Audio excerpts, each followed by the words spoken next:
Welcome again to the Jewish Quarter. You will see a huge building project. This is the rebuilding of the ancient Kobi synagogue. For the last 2,000 years before the state of Israel, in the area of Europe, the idea of the wandering Jew going from country to country, or being kicked out and thrown out of countries, or being massacred, or many other things, terrible things, right? It's a very hard life for 2,000 years.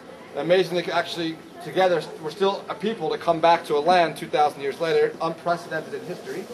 The Jewish people found a great way to deal with all of that. It's called a great sense of humor. So they were able to laugh at themselves, at their own pathetic, sad situation, and of course when the enemy, the oppressor wasn't looking, to laugh a little bit at him as well. In any case,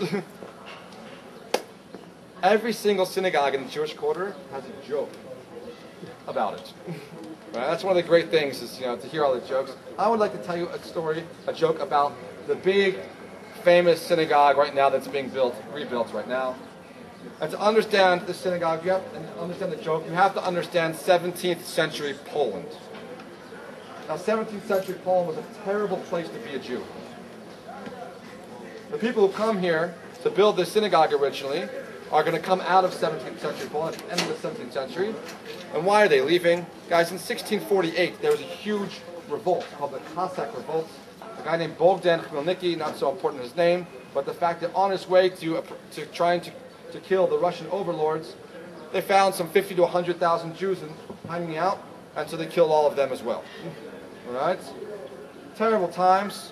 About 10 years, 12 years later, a man claims that he is the Messiah. And the Jewish people, after such terrible times, living in such terrible times, are ready to believe. In fact, 1/3 of the Jews around the world believe this guy is the Messiah. And they're going to drop everything that they do, and they're going to follow him here to the Holy Land, where he's going to proclaim the kingdom of God, the kingdom of heaven, the Messianic age. Only one problem. Who's ruling this land? The Ottoman Empire. And they're not too happy about some guy walking in with all these people, taking over part of their land, right, and proclaiming some kingdom of God for the Jews, right? No good. So they're going to stop this guy. His name is Shabtai Tzvi. The Sultan's going to get him in Istanbul and say, all right, buddy, prove to me you're the Messiah. If not, I give you two choices. Convert to Islam or die. Shabtai Tzvi converted to Islam. And all those people that came with him are, as we say, screwed. Okay? What do? You sold everything you have, you got nothing, you're just believing. Really, really bad situation. So like I said, there's a joke that kind of understands how bad it was for Jews in Poland at this time, and why they, of course, were so happy to leave and get out. It's about a sandal maker named Shlomi.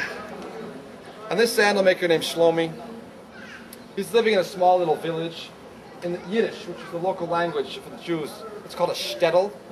So he's living in his little shtetl, and he's about to go to work. He's already been to his morning prayers. He's making himself a little bit of food in the morning. It might be his only meal of the day. I don't know. Right? A little bread, a little butter. Starts to put the butter on the bread. He's putting it up to his mouth to take a bite. When what happens? It slips out of his hand and it falls on the ground. But the bread falls with the butter side up. And Shlomi looks at it and he says to himself, how could it be that me, a Jew in 17th century Poland, could be so lucky that when I drop my bread, it falls with the butter side up?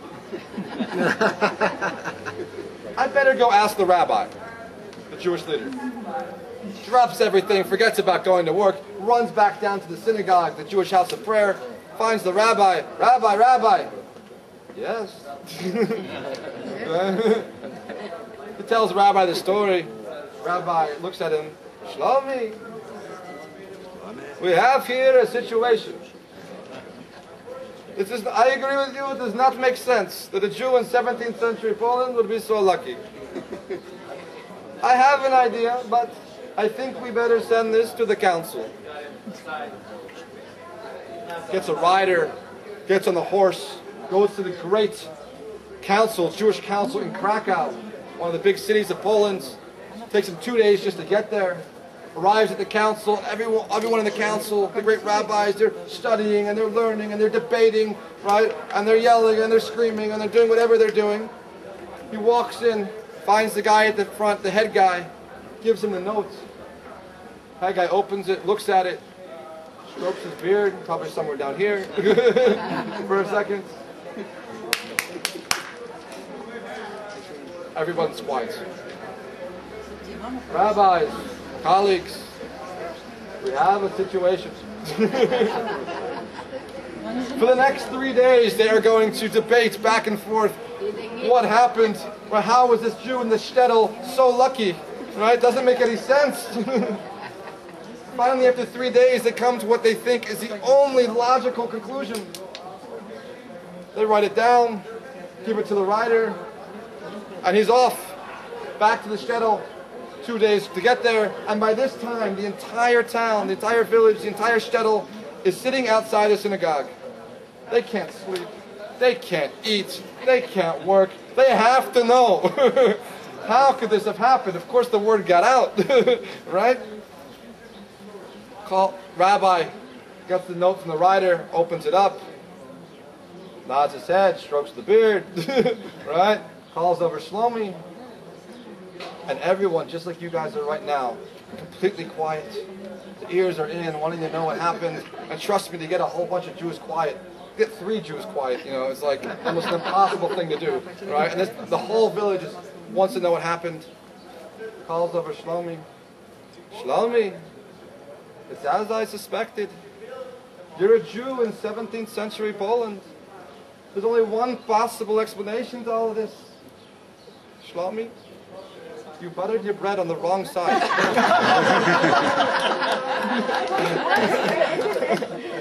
So, thank you.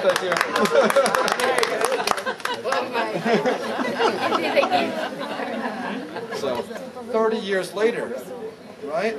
This guy's already a Muslim or dead, and they're still following this guy. And so for the people here who are living here, the Jews here, these are not the kind of people they want come into their neighborhoods, right?